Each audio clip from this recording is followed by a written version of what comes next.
जय हिंद दोस्तों। स्वागत है आपका सम्यक के डिजिटल प्लेटफॉर्म पे। दोस्तों, आज का सवाल ये नहीं है कि वेनेजुएला पे संकट है। आज का सवाल ये है कि कौन सा देश संकट को सूट करता है या कौन सा देश संकट लागू करने के लिए वाजिब है। तो यही बात हम डिस्कस करेंगे। जो पूरा मुद्दा चल रहा है, जो आपने देखा होगा पिछले 3-4 दिनों के अंदर, जो भी पूरा इशू क्रिएट हुआ है यूएसए वेनेजुएला के अंदर, और ईरान का भी उसमें थोड़ा सा एक एंगल बनता है। उसके बाद रशिया का क्या टेक है, चाइना का क्या टेक है, वो पूरा हम अच्छे से विश्लेषण करेंगे आज के टॉपिक के अंदर। देखिए, कोई भी अगर इशू शुरू होता है तो बहुत अच्छी बात होती है कि हम उस इशू को लेकर 2 या 3 दिन थोड़ा रुक कर उस पर हम बात करें, ताकि जो उसका तकरीबन 60 से 70% जो उसकी पिक्चर है वो हमें क्लियर हो जाती है। अगर तुरंत प्रभाव से अगर हम कोई वीडियो लेकर आते हैं, कोई इशू को एड्रेस करते हैं, तो हम उसके अंदर सिर्फ इशू को अपडेट कर रहे हैं, न्यूज को अपडेट कर रहे हैं, लेकिन हमारा जो उद्देश्य है वो है इशू को गहरे तक जाना, इसकी सारी परतों को खोलकर देखना। तो शुरू करते हैं आज का टॉपिक इसी बात को ध्यान में रखते हुए। So let's get started now. जैसा कि हमने देखा है कि जो पूरा इशू है वो मोटा मोटी अभी तो यूएसए और वेनेजुएला के अंदर है, लेकिन इसके अंदर पहले ईरान का भी एक बहुत बड़ा रुख सामने आया था, और ईरान का भी इसके साथ बहुत बड़ा हमने रोल देखा है। बिकॉज अगर हम चाणक्य की जो राजनीति है, जो उसके अंदर जो वो समझाते हैं कि दुश्मन का दुश्मन दोस्त होता है, वैसे ही वही चीज वही एंगल हमको यहाँ देखने को मिलता है।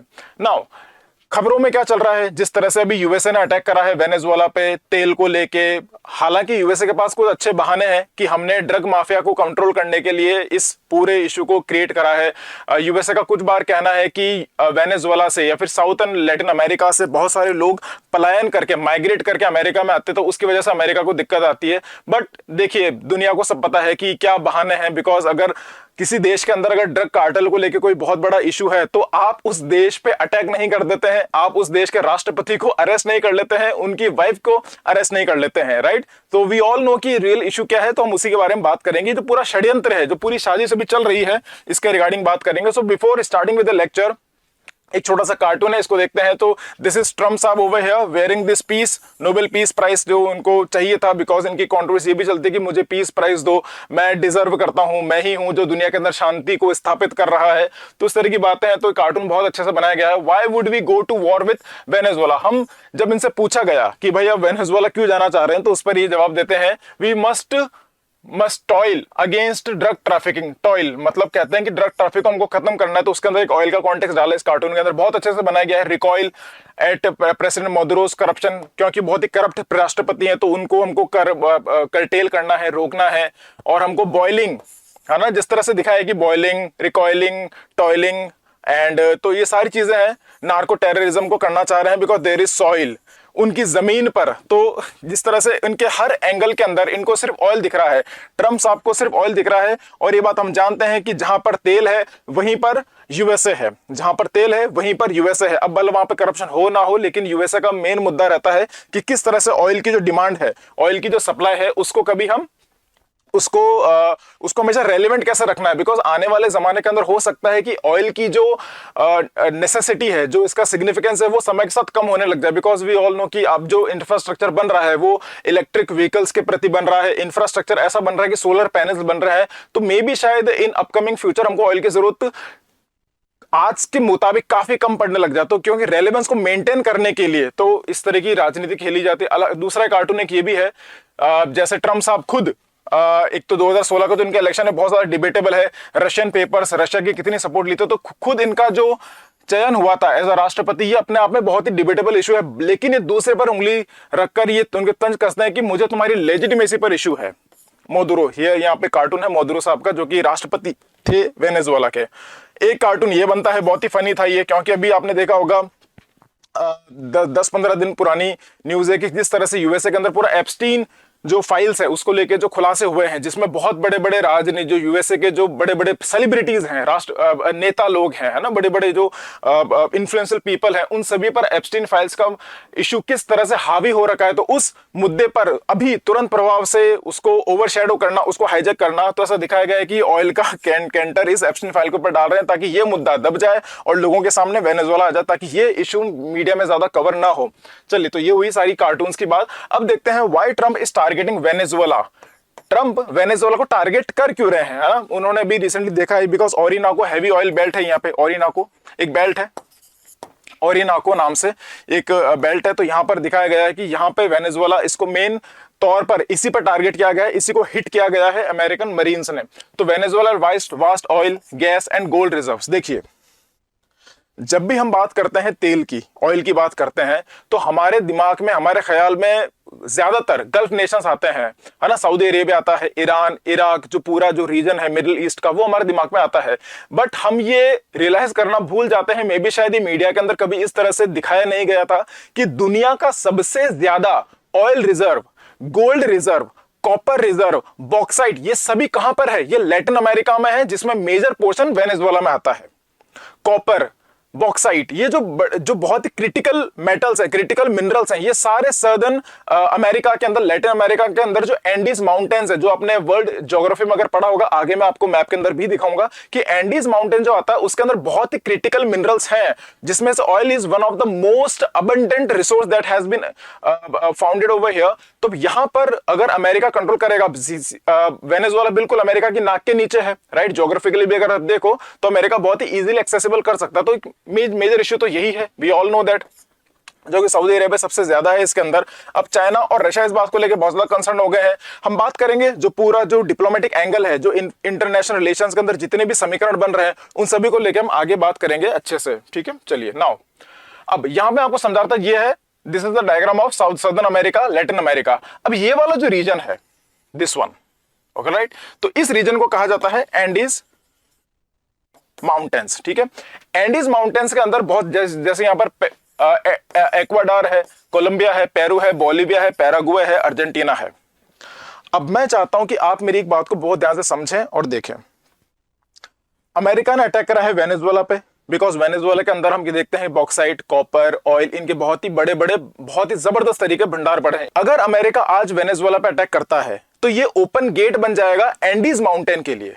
अगर आज अमेरिका अटैक करता है वेनेजुएला पे, तो आने वाले समय में Ecuador, Colombia, Peru, Bolivia, Paraguay, Argentina, ये सारे जो रीजन है, ये अमेरिका के लिए इजीली एक्सेसिबल हो जाएगा। और एक बार के लिए, इसे कहते हैं ना पेंडोरास बॉक्स, कि आपने अगर एक बार किसी इश्यू को छेड़ा तो पूरा तरह से पूरी line of chain of action उसके अंदर कमांड की जाती है। अब यहां पर बहुत ज्यादा क्रिटिकल मिनरल्स हैं। अब यहां पे जो क्रिटिकल मिनरल्स है, इसका सबसे ज्यादा फायदा कौन उठा रहा है? सबसे ज्यादा फायदा इसका उठा रहा है चाइना, है ना, बिकॉज चाइना के अंदर रेयर अर्थ मिनरल्स बहुत ज्यादा मिलते हैं। अब यहां से तब चाइना क्या करता है, फ्यूचर जो अब इंडस्ट्रीज है वो सोलर पे चल रही है, ईवीज पे चल रही है, तो उनकी डिमांड ऑयल पर ज्यादा नहीं रहेगी अगर ये मिनरल्स बहुत अच्छे से प्रोडक्शन किया जा सकता है। तो चाइना मदद करता है सर्दर्न अमेरिका के सभी देशों के अंदर। चाइना की बहुत बड़ी बड़ी कंपनियां यहां पर स्थापित हो रखी हैं और वो मदद करते हैं ऐसे क्रिटिकल मिनरल्स को एक्सट्रैक्ट करने में, प्रोडक्शन करने में। अगर यहां पर अमेरिका का दबदबा बन जाएगा तो चाइना अपने आप में विकलांग हो जाएगा। चाइना की जो डिपेंडेंसी है सर्दर्न अमेरिका पे, वो टूट जाएगी, और यही अमेरिका का मेन उद्देश्य है। तो अमेरिका वेनेजुएला एक बहाना मात्र है, लेकिन यहां से अमेरिका पूरी तरह से चैनलाइज करना चाह रहा है एंडीज माउंटेन के जो मिनरल्स है, क्रिटिकल मिनरल्स है, उनको।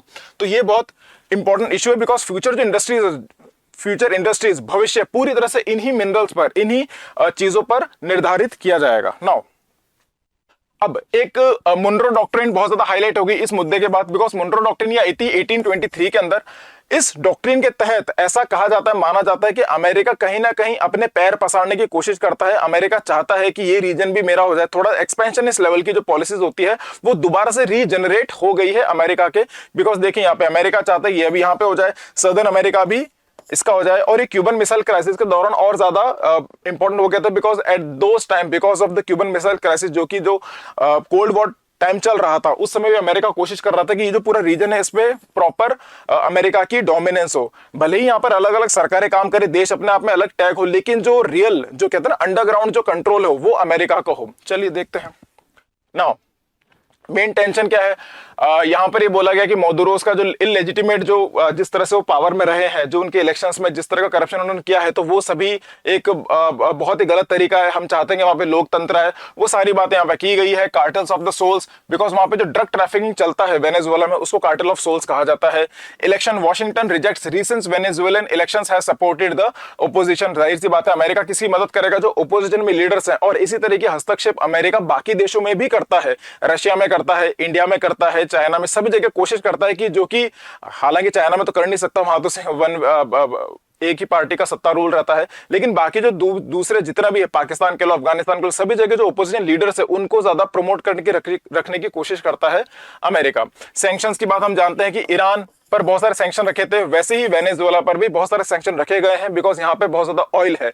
तो जब आप किसी ऑयल के बहुत बड़े भंडार पर बैठी हुई सरकार पे अगर आप सैंक्शंस लगाते हो, तो जाहिर सी बात है वो ऑयल का जो एक्सपोर्ट है आप उस पर रोक लगा दो, उसको कम कर देते हो। अगर उस पर रोक कम रहेगी तो ही तो ऑयल की मार्केटिंग बहुत ज्यादा अच्छे से होगी, तो ही तो उसकी डिमांड बढ़ी रहेगी, और तभी तो ऑयल के प्राइसेस बढ़े रहेंगे। तो ये बहुत ही गहरी राजनीति है तेल को लेकर। नाउ मिलिट्री एक्शंस जो किए गए थे, हमने देखा था करंट अफेयर्स के अंदर, ये तमाम तरह की बातें जो आपने न्यूज में देखी होगी, राइट। नाउ ये पूरी तरह से हिस्ट्री है, राइट, कि 2025 के अंदर भी पूरी तरह से क्या चल रहा था। तो ये जो पीपीटी मैं आपको प्रेजेंट करता हूं, ये पीडीएफ फॉर्म के अंदर आपको इस वीडियो के लिंक के नीचे आपको मिल जाएगा। तो please go and access and download this PDF file, so that आपको जो मैं पढ़ा रहा हूं वो बहुत अच्छे से रिलेट हो सके। चलिए, नाउ अब इसके इंप्लीकेशन क्या है, हमने देखे हैं कि अगर हिस्टोरिकल पार्ट में जाए तो 80 से लेकर 2025 तक किस तरह से डेवलपमेंट है वो सारी बातें इसमें की गई है। तो 80 से लेकर तकरीबन मान लीजिए आप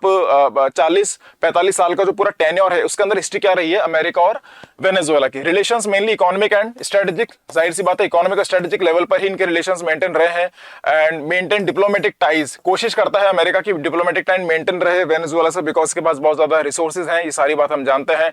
डिप्लोमेटिक टेंशन बढ़ने लग गए थे इस दौरान। फिर उसके बाद अर्ली सैंक्शंस, एक सैंक्शन का रिजिम शुरू हो गया था 2010 से लेकर 15 तक, 2010 से लेकर 15 तक। अच्छा, एक बात इसमें ये देखने वाली बात है कि America as a government, America as a state पूरी तरह से वेनेजुएला के खिलाफ ही रहता है। ये बात ट्रंप साहब की नहीं है, इससे पहले जो बाइडेन साहब थे, ओके, और उनसे पहले जो ओबामा साहब थे, राइट, तो इन सभी की जो पॉलिसीज थी वो एंटी वेनेजुएला थी, इन सभी की पॉलिसीज एंटी वेनेजुएला थी। तो अगर यहां पर आज ट्रंप साहब नहीं होते, हालांकि चलो ये एग्रेसिव है तो इन्होंने अटैक कर ही दिया, लेकिन जो पॉलिसीज थी बहुत ही सॉफ्ट तरीके से एग्रेसिव किसने दिखाया है, बाइडेन साहब ने भी दिखाया और ओबामा साहब ने भी दिखाया है इनके ऊपर। चलिए, पॉलिटिकल क्राइसिस का पूरा इशू यहां पर चल रहा था एंड एस्केलेशन इवेंचुअली किस तरह से ये फटका है। तो ये जो पूरा इशू क्रिएट हुआ है ये आज की कहानी नहीं है, ये पिछले 6-7 महीने की कहानी नहीं है, इसमें तकरीबन 30 से 40 साल की पूरी हिस्ट्री है, जिसके तहत अमेरिका ने वेनेजुएला को कंट्रोल करने की कोशिश हमेशा से की है। और अभी एक बहुत अच्छा बहाना मिल गया है ट्रम्प साहब को, और बीइंग जिस तरह के लीडर हैं ट्रम्प साहब, तो उनको ज्यादा सोचने की जरूरत पड़ी नहीं and he took the direct action. चलिए, अब इस पूरे मैटर को हम बस इसमें समरी में ही देखेंगे, डिटेल में देखने की जरूरत नहीं है, बिकॉज जिस तरह के सवाल हमारे एग्जाम में आते हैं या फिर प्रीलिम्स या फिर मेंस में जिस तरह के सवाल आएंगे उसमें हम आज के परिप्रेक्ष्य को लेकर ही बात करेंगे, और उसमें थ्योरेटिकल जो एंगल है हम वो समझने की कोशिश करेंगे। चलिए, it's a simple history. Now economic crisis, Venezuela की जो इकोनॉमी है अभी श्रंक हो चुकी है, 75% से भी ज्यादा श्रंक हो चुकी है। हाइपर इन्फ्लेशन आज देखने को मिलता है, तकरीबन 10 लाख % की जो इन्फ्लेशन है ये चल रहा है। आज इंडिया का जो इन्फ्लेशन रेट जो है वो क्या चलता है, 4 से 6 के बीच में चलता है, कभी 5% होता है, कभी 6% हो जाता है, तो 6 पॉइंट समथिंग ऐसे चलता रहता है इंडिया का इन्फ्लेशन रेट, राइट। यहां पर देखिए आप अज्यूम कीजिए इतने पे ही इंडिया के अंदर इतना बड़ा इशू बन जाता है कि इन्फ्लेशन बहुत ज्यादा, महंगाई बहुत ज्यादा है। यहां पर देखिए आप 10 लाख, नॉट 1 लाख, 10 लाख % के तौर पर यहां पर हाइपर इन्फ्लेशन चल रहा है। हाई स्टेक्स पूरी तरह से यूएस मिलिट्री का वहां पर एक्शन हो चुका है। मिलिट्री बैलेंस, अब बैलेंस करने के लिए एयर स्ट्राइक कर रहे हैं ये, राइट। वेनेजुएला के अंदर प्रो रिजिम ग्रुप है, हिस्टोरिकल लेसन है, past US intervention, Afghanistan, Iraq and Libya. जिस तरह से अमेरिका ने हिस्ट्री के अंदर ईरान पे जिस तरह से अटैक कर रहे हैं, अफगानिस्तान को लिया है, लिबिया पे जिस तरह का हस्तक्षेप कर रहे हैं, ये सारी चीजें हमको दिखता है कि America, Vietnam, yes very pertinent, जिस तरह से अमेरिका हर बार कोशिश करता है कि अलग अलग देशों के जहां पर भी रिसोर्सेज अवेलेबल है, भले ही आइडियोलॉजिकल तो एक बहाना है, लेकिन उनका मेन जो कंट्रोल वो किस पर चाहते हैं, इकोनॉमिक लेवल पर चाहते हैं। अमेरिका कम से कम आज से 30 साल आगे की सोच के चलता है, ऐसे इनकी पॉलिसीज में दिखता है। अगर देश के अंदर पीस सच में आ जाएगा, दुनिया के अंदर पीस सच में आ जाएगा, तो अमेरिका की जो इंडस्ट्री है वो पूरी तरह से कोलैप्स कर जाएगी। देखिए, अमेरिका की सबसे बड़ी जो इंडस्ट्री है that is military base, military oriented. तो अमेरिका जो भी बनाता है, जो भी डिफेंस इंडस्ट्रीज के अंदर जो भी क्रिएट करता, प्रोडक्शन होता है, वो तभी तक सस्टेनेबल रहेगा जब तक वो एक्सपोर्ट होता रहेगा। एक्सपोर्ट कहां से होगा, जो बाकी जो छोटे छोटे देश हैं, जो बाकी जो सेकंड वर्ल्ड या फिर थर्ड वर्ल्ड जो कंट्रीज हैं, वो परचेज करते हैं डिफेंस इक्विपमेंट्स फ्रॉम अमेरिका।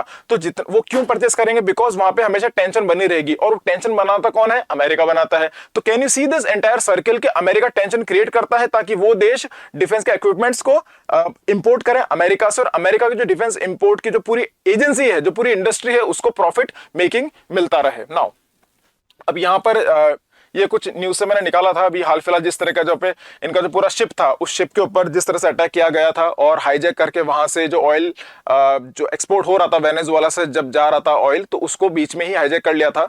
तो उस तरह का पूरा इशू था। ये यहाँ पे लोकेशन बता रखी है, यहाँ पे बहुत ही एक्सट्रीम लेवल का एक्शन अमेरिका ने किया है, ये बहुत ज्यादा अनएक्सपेक्टेड था।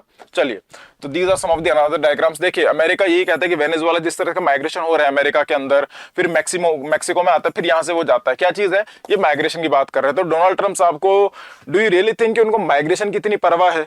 राइट तो ये एक बहाना मात्र है। तो ये कहते हैं कि माइग्रेशन, बिकॉज पहले मैक्सिको के अंदर भी रिगार्डिंग इस तरह की बात वो करते थे, तो उन्होंने दीवार खींचने की बात करी थी। अब वो वेनेजुएला को टारगेट कर रहे हैं। कई बार कहते हैं ये ड्रग्स की वजह से ये सारी चीजें हो रही है, और इससे पूरा जो अमेरिकन जो जनरेशन उस पर बहुत बुरा प्रभाव पड़ रहा है। नाउ अब यहाँ पे अमेरिका तो वेनेजुएला को पूरी तरह से एंटी एंगल से शुरुआत हो गई है इस पूरे एपिसोड की। अब वहीं पर ही ईरान, जो ईरान है, ईरान क्योंकि खुद आइसोलेट हो रखा है अमेरिकन पॉलिसीज की वजह से, बिकॉज जिस तरह से अमेरिका ने सैंक्शंस लगा रखे हैं ईरान के ऊपर, तो उसकी वजह से ईरान का भी जो एक्सपोर्ट है, जो ऑयल एक्सपोर्ट है, वो तमाम तरह के देशों से उनका कट हो चुका है। तो अभी क्या करेंगे? दुश्मन का दुश्मन दोस्त होता है, राइट। तो जब यहां पर ईरान का दुश्मन यूएसए और यूएसए का दुश्मन वेनेजुएला, तो ये आपस में दोस्त हो जाते हैं। तो इस तरह की कोशिश करते हैं कि इनका कोऑपरेशन बनता रहे, ये आपस में ही कुछ ट्रेड करते रहे, ताकि अगर जो देखिए साथ में सैंक्शंस को फेस करना कंपैरेटिवली थोड़ा सा इजी हो सकता है, इसलिए ये दोनों देश साथ में आते हैं अमेरिका के खिलाफ। इस तरह की बातें यहाँ पे Iran Venezuela friendship solidarity remains resilient, इनके इन्वॉय यहाँ पे कहते हैं। इन्होंने बोला तकरीबन हमने 300 अग्रीमेंट साइन करे हमने वेनेजुएला के साथ, जो कि इनके फ्यूचर पार्टनरशिप्स को और ज्यादा गहरा करता है। ऑलराइट, अब हम देखते हैं कि इसके अंदर जो पूरा एस्पेक्ट है ट्रेड एंड ऑयल कोऑपरेशन। अभी ईरान सप्लाइज फ्यूल, है ना, ईरान सप्लाई करता है फ्यूल को, technology separate part to Venezuela, Venezuela send oil to Iran. ये दोनों के आपस में ट्रेडिंग करते हैं ऑयल को लेके। मिलिट्री कोऑपरेशन कर रहा है, Iran supply drones and missiles related to material to Venezuela. मैंने आपसे बोला जो 300 अग्रीमेंट साइन करे हैं ईरान और वेनेजुएला ने साथ में आके, उसके अंदर ही तमाम तरह की बातें हैं। ऑयल की बात की गई है, डिफेंस मिसाइल्स की बात यहां पे की गई है। Both countries face heavy US economic sanctions. जब दोनों ही देश आपस में सैंक्शंस इतना ज्यादा फेस कर रहे हैं, तो दोनों कोशिश करते हैं कि बार बार किसी न किसी बहाने से साथ में आ जाए। और यहीं पर ही चाइना और रशिया भी मदद करते हैं कि जो चीज अमेरिका के खिलाफ है, उसमें चाइना और रशिया बहुत ही इंटरेस्टिंगली पार्टिसिपेट करते हैं। और जैसा कि मैंने आपको समझाया भी था कि वेनेजुएला से बहुत बड़ा जो बेनिफिट है वो चाइनीज कंपनीज को बहुत मिलता था, बिकॉज वहां जो क्रिटिकल मिनरल्स है उनको एक्सट्रैक्ट करने के लिए चाइना बहुत बड़ा प्रोडक्शन वेनेजुएला में, या फिर जो पूरा एंडीज माउंटेन जो रीजन है सदर्न लैटिन अमेरिका का, उसके अंदर करता था। Right now both government openly oppose US foreign policy. ठीक है, these are some of the pointers जहां पे इनके डिप्लोमेटिक टाइज बहुत ही कॉमन तरीके से हो रहे हैं। उसके इंप्लीकेशन हम देखते हैं यहाँ पर। म्यूचुअल सपोर्ट है ना, क्रिएट आइडियोलॉजिकल यूनिटी, है ना। हम भी देखते हैं जैसे इंडिया के अंदर जो भी पॉलिटिक्स चलती है, तो किसी एक सत्ता को हटाने के लिए जो बाकी लोग हैं, जो पहले कभी दुश्मन हुआ करते थे या पहले कभी इनमें इतनी गहरी दोस्ती नहीं थी, वो एक साथ हो गए ताकि एक जो सत्ता है उसको हटाया जा सके। अब यहाँ तो अमेरिका को वो हटा तो नहीं सकते हैं, लेकिन एटलीस्ट एक यूनिटी दिखा सकते हैं कि अमेरिका के खिलाफ हम सब साथ में हैं, उनके सैंक्शंस के खिलाफ। अब यहाँ पर आई थ्योरीज का बहुत बड़ा रोल आ जाता है। अब ये जो पूरा एपिसोड है यूएसए, है ना, वेनेजुएला कह लो, या फिर जो ईरान का जो एंगल है, यहाँ पे हम अगर रशिया की बात करें, देन चाइना की बात करें, तो ये सारी जो कंट्रीज जो मेजर पावर्स है, मेजर सुपर ग्लोबल पावर्स है, इनका आपस में क्या एंगल बनता है। यहाँ पर कई तरह की जो इंटरनेशनल रिलेशंस के अंदर जो थ्योरीज है वो यहाँ पे अप्लाई होती है। कोशिश करते हैं कौन कौन सी अप्लाई होगी यहाँ पे। राइट, अब all right, okay, so power and influence.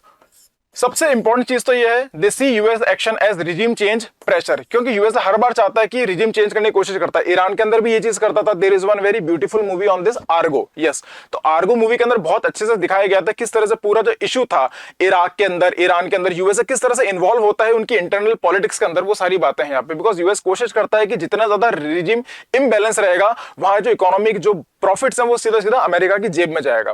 Economic pressure यहाँ पे क्रिएट करते हैं, पावर की बात है, इकोनॉमिक प्रेशर की बात है, एंड सिक्योरिटी कंसर्न्स की बात है यहाँ पर। तो Iran fears US US military enrichment, Venezuela sees US action as aggression. तो अब यहाँ पे एक बहुत ही फनी सा कार्टून है जहां पे ये बात कर रहे हैं कि ईरान वेनेजुएला विजुअलाइज अ सैटन फ्री वर्ल्ड। अब ईरान और वेनेजुएला दोनों साथ में एक सपना देख रहे हैं कि यार दुनिया के अंदर शांति कब आएगी। जो सैटन है, सैटन कहा जाता है एक, आप कह लीजिए एक राक्षस है, एक राक्षस, एक दैत्य है जिसके होने से पूरे संसार दुनिया के अंदर बहुत ज्यादा अशांति है। तो वो कब जाएगा? तो वो किसको बोला गया है? वो अमेरिका को बोला गया। तो दिस इज, ये बुश साहब की फोटो यहाँ पे लगा रखी है, जॉर्ज बुश साहब की जो फोटो यहाँ पे एज अ डीमन उनका दिखा गया है बाय वेनेजुएला एंड इराक। तो एक कार्टून है। तो कई बार क्या होता है कि कार्टून देखने से हमको कई तरह के एनालिसिस सामने आते हैं। तो ये मेरा पर्सनल वो भी रहा है। आपने देखे होंगे कुछ न्यूज़पेपर्स होते हैं जैसे इंडियन एक्सप्रेस है, द हिंदू है, उनके अंदर कई बार वो बहुत बड़ा पॉलिटिकल मैसेज कन्वे करने के लिए कार्टून्स का इस्तेमाल करते हैं, सो दैट एक फोटो को देख के हम कई तरह के जो लेयर्स हैं, जो एनालिसिस है, जो इंटरप्रिटेशन है, वो हमको बहुत अच्छे से समझ में आता है। तो इसलिए मैंने यहाँ पे थोड़ी कोशिश करी है थोड़ा उसको और ज्यादा इंटरेस्टिंग बनाने के लिए। नाउ अब जो थ्योरीज की बात मैं आपसे कह रहा था, आईआर के अंदर जो थ्योरीज अप्लाई हो रही है इस पर्टिकुलर केस को लेकर, तो वहां पे रियलिज्म आ रहा है, जाहिर सी बात है। Power, survival, threat, perception, power. Usually हम कहते हैं कि नॉलेज इज पावर, राइट। हमने ये बहुत एक लिबरल पर्सपेक्टिव ये भी रहता है कि नॉलेज इज पावर, बट जो रियलिस्टिक पर्पस है, वो जो पर्सपेक्टिव है वो क्या कहता है? पावर इज पावर, शक्ति ही शक्ति है। और आप देखिए ना, जिस तरह से अमेरिका ने अभी वेनेजुएला पे अटैक करा है, it was the complete domination. We have witnessed a very complete domination of America over a very बहुत ही कमजोर देश वेनेजुएला, जिस पर सीधा सिंपल तरीके से सरेंडर कर दिया है। पता भी नहीं चला कब उनको अरेस्ट कर लिया, कब उनकी फैमिली को अरेस्ट करके सीधा अमेरिका में ले गए हैं। और आज कहते हैं कि अमेरिका की जो कोर्ट है, जो यूएस कोर्ट है, वो फैसला करेगी कि आगे जाके इनके साथ क्या होगा। जब अमेरिका से पूछा गया कि सर आप जब इस पे डेमोक्रेसी की बात करते हैं, अब आप उनके प्रेसिडेंट साहब को ही उठा के लेकर आएंगे, उनकी फैमिली को उठा के लेकर आएंगे, तो अब आगे आप कैसे प्रोसेस करेंगे? तो उन्होंने ये बोला है कि इंटरिम टाइम के लिए, कुछ वक्त के लिए, जब जो पावर ट्रांजिशन होती है एक पार्टी से दूसरी पार्टी पर जब पावर जाती है, जब सिस्टम चेंज होता है, तब उस ट्रांजिशन फेज के अंदर हम एज ए इंटरिम गवर्नमेंट काम करेंगे। नाउ इमेजिन कि किसी देश के अंदर जिसका अमेरिका का ज्योग्राफी बिल्कुल डिफरेंट है, कहां गया सोवरेनिटी, कहां गया यूएन का जो इतनी बड़ी बड़ी बातें करते हैं। हालांकि मुद्दा यूएन में गया है, बट यू ऑल नो कि UN is after all a puppet of America, because America की बहुत ही हैवी फंडिंग होती है यूएन के अंदर। हालांकि ऐसा कहना कई बार कॉन्ट्रोवर्शियल होता है, but it is very witness. हमको दिखता है कि जो थर्ड वर्ल्ड कंट्रीज होते हैं, जो सेकंड वर्ल्ड कंट्रीज होते हैं, उनके साथ कितना बड़ा अन्याय होता है एट यूएन लेवल। तो खैर ये बहुत डिफरेंट डिबेट है, but we all know what is the reality. Now balance of power, weaker states counter a dominant power, Iran Venezuela cooperation balances US domination. तो यहां पर हम क्या देखते हैं? बैलेंस ऑफ पावर की थ्योरी अप्लाई हो रही है, रियलिज्म की थ्योरी यहां पर अप्लाई हो रही है, सिक्योरिटी डायलेमा की थ्योरी यहां पर अप्लाई हो रही है, because it's one side's defence looks like threat to other. US strike हुई, Iran drones, more US pressure. Yes, US strike करता है, फिर ईरान के ड्रोन सब अब सप्लाई होते हैं। मैंने आपको बताया कि ईरान और वेनेजुएला आपस में कई बार जो मिलिट्री इक्विपमेंट्स है उनको लेकर भी ट्रेड करते हैं। Offensive realism, great power prevents rivals from rising. Very important, जो ग्रेट पावर्स होते हैं they prevent rivals from rising. कहते हैं ना कि शांति स्थापित करने के लिए हमको शस्त्र की जरूरत होती है। अब शस्त्र और शांति कई बार हम देखते हैं बहुत ही कॉन्ट्राडिक्टरी है कि आपको शांति भी चाहिए लेकिन आपको युद्ध करने के लिए शस्त्र भी चाहिए, लेकिन जिसके पास शस्त्र रहता है वही शांति की बात करता है। वही बात यहाँ पे की गई है कि the greater powers prevent rivals from rising. जो दूसरे जो हमारे कॉम्पिटिटर्स हो सकते हैं उनको दबाने के लिए जो ग्रेट पावर्स होते हैं वो कोशिश करते हैं कि पीस मेंटेन रहे। तो ये थ्योरी भी यहाँ पर इस पूरे इश्यू के अंदर हमने देखने को मिली है। डिपेंडेंसी थ्योरी भी अप्लाई यहाँ पर होती है, economic control as domination, right. Economic control ही है, हमने कार्ल मार्क्स की थ्योरी के अंदर भी हम पढ़ते हैं। कार्ल मार्क्स ही सेड कि economic factors are the basic structure and all the other aspects are super structure. जैसे रिलीजन है, कल्चर है, आर्ट है, पॉलिटिक्स है, ज्योग्राफी है, all these are super structure, but the basic structure is what? Economic. तो हर चीज economics के इर्द गिर्द ही घूमती है। Economics is the fundamental pivot on which all the other aspects revolve around, right. चलिए, तो dependence theory, economics, sanctions, trap. Sanction क्या होता है? इकोनॉमिक लेवल पर ही डोमिनेशन क्रिएट करने की कोशिश करते हैं। सैंक्शन क्या होता है? आप मुझे एक बात बताइए, आज श्रीलंका है, क्या श्रीलंका अमेरिका पे सैंक्शन लगा सकता है? बिल्कुल लगा सकता है, व्हाई नॉट। बिल्कुल, श्रीलंका भी डिक्लेयर कर सकता है कि हम अमेरिका पे सैंक्शन लगाते हैं और अब से अमेरिका का जो भी इंपोर्ट आएगा हम उस पर इतना टैक्स लगाएंगे और सैंक्शन लगा रहे जो भी है। लेकिन क्या उस सैंक्शन का प्रभाव अमेरिका पर पड़ेगा? नहीं। सो द पॉइंट इज कि सैंक्शन कोई भी देश लगा सकता है, भूटान भी अमेरिका पे सैंक्शन लगा सकता है, मालदीव्स भी इंडिया पे सैंक्शन लगा सकता है, और कोई भी कमजोर देश बड़े देश पर सैंक्शन लगा सकता है, लेकिन उसका प्रभाव एक्चुअल में कितना होता है। तो इसलिए प्रैक्टिकल वर्ल्ड पे, रियलिस्टिक वर्ल्ड पर हम ये देखते हैं कि जो बड़े देश हैं, जो पावरफुल मजबूत देश हैं, वो जब सैंक्शन लगाते हैं तो वो छोटे देश को किस तरह से आघात करते हैं, उनको किस तरह से उनकी दुर्गति करते हैं। चलिए, सैंक्शन ट्रैप, क्योंकि अमेरिका ही लगा रहा सभी पर, बाकी वेनेजुएला ना हम कभी इमेजिन नहीं कर सकते कि ईरान या फिर वेनेजुएला अमेरिका पे सैंक्शन लगा रहा है कि हम अमेरिका को बाइकआउट करते हैं, वो कर नहीं सकते, because they are comparatively weaker then America, right. Post colonial new imperialism.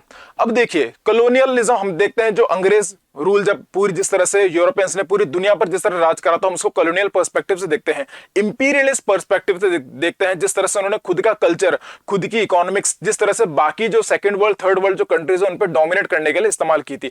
अब हम देखते हैं इसका नया पर्सपेक्टिव, न्यू इंपीरियलिज्म। इसमें क्या होता है, आप डायरेक्टली उन पर नहीं कर सकते हो, आप उन पर डायरेक्टली नहीं करोगे, आप इनडायरेक्टली करोगे। जैसे आप सॉफ्ट पावर से, कल्चरल पावर से, है ना। हम देखते हैं कि एमबीए की जो डिग्री है, now it's a baby of American business people, American capitalism का बेबी है व्हाट, एमबीए डिग्री। लेकिन इंडिया में आज कितना प्रचलन है इसका, इंडिया में कितना लोग इससे उत्साहित होकर एमबीए को करते हैं, right. So again it's a soft power. आप हॉलीवुड को देख लीजिए, again it's a soft power. इससे क्या कहा जाता है कि it's a new type of imperialism, new imperialism. और वही तरीका है, आप डायरेक्टली किसी पर अटैक करोगे तो उसके अंदर जाहिर सी बात है आपको जस्टिफिकेशन देना पड़ेगा in the UN security council की आपने जिम्मेदारी ले रखी है। तो आप इनडायरेक्ट तरीके से, बहुत ही कहते हैं ना, साइड बैकडोर से आप एंट्री करते हो किसी भी देश के अंदर और वहां पे अपनी इंपीरियलिज्म को स्थापित करते हो, what USA actually did in Afghanistan. अब यहाँ पे फनी सा कॉन्टेक्स्ट ये भी आता है कि वैसे तो अमेरिका कहता है कि अफगानिस्तान में हमने हमारी ट्रूप्स को विड्रॉ कर लिया बिकॉज हमको दूसरे देश में क्या चल रहा है हमको लेना देना नहीं है। मेक अमेरिका ग्रेट अगेन इस तरह की बात करते हैं कि नॉन इंटरवेंशनिस्ट पॉलिसी, हम ज्यादा इंटरफेयर नहीं करेंगे, हमको हमारे ही देश में काम देखना है, हमको हमारे देश से ही मतलब है। और वही चीज उन्होंने क्या करी है वेनेजुएला के अंदर। तो जो चीज पहले की सरकार ने अफगानिस्तान में कही थी, वही चीज अभी की सरकार ने वेनेजुएला में कर दी है। अब आप मुझे एक बात बताइए, अगर हम इसको थोड़ा सा एनालाइज करें यहां पर, ओके देखिए, अगर हम इसमें एनालाइज करें तो जो पूरा इशू चल रहा है नाउ, डोंट यू थिंक कि फ्यूचर के अंदर Russia and China would take interest in this entire controversy. Of course, जैसे मैंने आपको पहले ही बताया था, अब रशिया और चाइना इसमें इंटरेस्ट लेंगे। कुछ पावर्स हैं जो अब मान लीजिए अमेरिका की जो मिलिट्री, अमेरिकन जो मरीन्स है वो वेनेजुएला में एस्टेब्लिश हो जाती हैं, तो उनको काउंटर करने के लिए वहां की जो बेसिक, जो वहां की इंटरनल जो कुछ तो फोर्सेस बड़ी होंगी, है ना, कुछ तो फोर्सेस डेवलप होगी कि हम अमेरिका का विरोध करते हैं। अब उन फोर्सेस को सपोर्ट कौन करेगा, China and Russia. Obviously indirectly करेंगे सपोर्ट, ईरान भी करेगा डेफिनेटली, नो डाउट। जब ये तीनों चारों कंट्रीज जब इंटरनल फोर्सेस को सपोर्ट करेंगे तो डोंट यू थिंक वहां पर भी मिलिटरिज्म बढ़ जाएगा, वहां पर भी टेररिज्म बढ़ जाएगा। वही सेम केस जो अफगानिस्तान में जिस तरह से पूरा पनपा था, डेवलप हुआ था, क्या वही पूरा सिनेरियो वेनेजुएला में होने की संभावना नहीं है क्या? बिल्कुल है। तो यही चीज है कि फ्यूचर पर्सपेक्टिव में वेनेजुएला अब अनस्टेबल ही रहेगा, नो मैटर कौन सी सरकार वहां पे आती है, बिकॉज अमेरिका जब तक पूरे तरह से वेनेजुएला को निचोड़ नहीं लेता है रिसोर्सेज के आधार पर, और मैंने बोला it just a starting point, because इनका जो रियल एजेंडा है वो एंडीज माउंटेन के क्रिटिकल मिनरल्स है उन पर टारगेट करना है, बिकॉज उसकी वजह से चाइना और रशिया को हेल्प नहीं मिलनी चाहिए, बिकॉज फ्यूचर आने वाले वक्त तक अमेरिका की डोमिनेंस मेंटेन रहे। चलिए आगे बढ़ते हैं।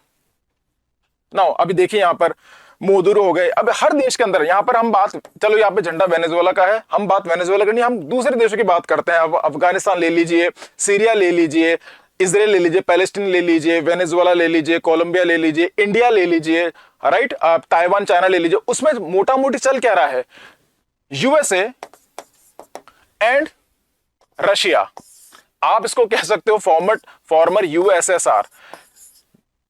एक्चुअली में ये जो पावर का जो पूरा इशू है वो इन देशों के अंदर ही चल रहा है, और वो हर देश को ऐसे उनको मोहरा बनाकर आपस में लड़ते हैं, कठपुतली की तरह उनको नचाते हैं। बाकी देश इसके अंदर इनके इशारों पर नाचते हैं। तो उन देशों को लगता है, क्योंकि देखिए जब ये दो सुपर पावर्स इन्वॉल्व है बड़े बड़े मुद्दों के अंदर, बड़े बड़े इश्यूज के अंदर, तो हर देश को वो मोहरा बनाते हैं। अब हर जो देश है वो अपने लेवल पर वो भी पावरफुल होना चाहता है, तो कुछ देशों को ये आर्म्स सप्लाई करते हैं कि चलो ठीक है मैं आपको S-400 देता हूं, मैं आपको ये मिसाइल देता हूं, मैं आपको ये टैंकर देता हूं, और कुछ देशों को अमेरिका सपोर्ट करता है। तो ये जो देश है आपस में लड़ते रहते हैं और इनकी पॉलिटिक्स चलती रहती है। तो ये जो बिग गेम है, जो बहुत बड़ा जो साजिश है, जो षड्यंत्र है, वो इस लेवल पर काम करता है। ओके, एंड में आज की स्थिति क्या है, तो अमेरिका के अंदर ट्रम्प साहब ने एक ही चीज बोली है, we are going to run the country for now. अब ये जो टर्म है फॉर नाउ, नाउ किसको पता फॉर नाउ कितना चलेगा, कि एक दिन की बात है कि हफ्ते भर की बात है, जब तक हम तय नहीं करते कि फॉर नाउ कब तक है तब तक की बातें कर रहे हैं, राइट। तो ये 1 महीना हो सकता है, 6 महीना भी हो सकता है। तो इसके रिगार्डिंग जो भी हमने इशू की बात करी है, so in this topic we have discussed the actually में इशू शुरू कैसे हुआ, राइट। उसके बाद जो पूरी पॉलिटिक्स में जुड़ी हुई वो हमने बात करी, फिर इसमें जो इंटरनेशनल रिलेशंस की जो थ्योरीज है उसके रिगार्डिंग हमने बात करी है। हिस्ट्री का पार्ट था, इसको मैंने समराइज करके ही बताया था, बिकॉज हिस्ट्री में हमको सिर्फ एक आइडिया चाहिए कि किस तरह से पूरा जो इशू है वो किस तरह से राई का पहाड़ बना है, वो हम डिस्कस करना, वो बस आपको पता होना चाहिए। तो वो मैंने छोटा सा आपको ब्रीफ उसमें बताया था। तो ये जो इशू है आपको इस तरह से कवर करना जरूरी है, जो आपके मेंस के लिए बहुत ज्यादा इंपॉर्टेंट, बहुत बड़ा, बहुत ज्यादा मददगार साबित होगा। थ्योरीज को पकड़ के चलना है, किस तरह से कौन सी थ्योरी कहां पे अप्लाई हो रही है करंट अफेयर्स के अंदर। So with this, I thank you for your cooperation in the lecture. This is Khushwant Singh signing off. Jai Hind.